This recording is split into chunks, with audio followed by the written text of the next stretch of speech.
So I have to tell you, and Rich hears me a lot, I've never said this before. Ever since I heard about this program, when it was just a glimmer in some well-intentioned and visionary people's eyes, I have lusted for this moment. I've lusted for this moment. Let me tell you why. The opportunity that you have is truly historic. Now let me put this in some perspective. Now I'm like Chet, I can't quote Truman. So let me go back a little further. Since the days of the pyramids, no one has ever tried to change a government group this large, this fast. No one has ever tried. Now some people have talked about it, but no one has ever tried to do it. We were at a big nonprofit meeting. I won't say what the group was, it's a bad example, that's set up to serve a particular part of the U.S. population. And that's the only group that we didn't hear referenced during the hours of speeches and toasts. There was no reference at all to the group that they were set up to serve. We've been to meetings like this in financial services where nobody ever mentions the client. It's all about us. No, actually, it's about the client because we value the client above all. And in serving the client, we're going to set up the very best systems that we can set up. We're going to partner with people across business units to serve the client better. We see there are things the client wants that we're not set up to offer, as we heard yesterday. We're going to work on those. We got bugs. Why is that a problem? Because the client doesn't like bugs. The client doesn't like it when the system's buggy.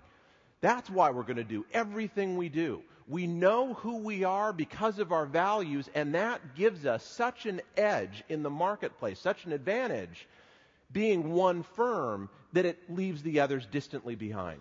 What we see across U.S. industries is there is one or two companies in virtually every industry that figure out stage 4 ahead of everybody else. They own it. They own the marketplace. Their earnings skyrocket. They become the place to work.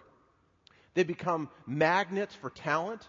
Remember, people have more energy at the end of the day than they do at the beginning. There's this weird grade, a tribal feeling that this is a meeting of the tribe, if you will. I love being here. You walk down the hall and you feel energized by what you see. Not just the quality of the people, but their commitment to values. The magic for this group is going to be triading. Here is the secret to de-silo and create one Schwab. Here's the secret sauce. In one sentence, create triads between people who up until this point haven't known each other. Forget silos. Silos are a figment of our imagination. What is real is people's relationship. So you go into an intact group and you find somebody, and you go into another intact group and you find somebody, and you, like Darla, introduce them. And then you do it again, and then you do it again, and then you do it again, and then you do it again. And here's the magic of that. Arguably the biggest success story in the history of politics. George Washington. How did he become the father of our country? He was in 3 distinct tribes. He was in the Continental Congress, which is about 55 people, the wealthy landowners in Virginia, and he was an officer in the Army. And in each case, he listened to the values that people were naturally expressing. And in every case, it was freedom and independence from tyranny. So that's what he began talking about. And as he talked about that, the group said, that person speaks for me. He was not the smartest person in the room, as he himself said. It was probably Jefferson or Madison or just about anybody else. But he was the one who could listen and then articulate the values. And as he did that, he then began introducing people between the Continental Congress and the Army and the wealthy landowners in Virginia. And what emerged was this feeling, this tribal pride from the thing that had now become a nation that said, we are going to stake our future on freedom, and we're going to make it real. And what is our project that transcends silos? It's going to be the Declaration of Independence.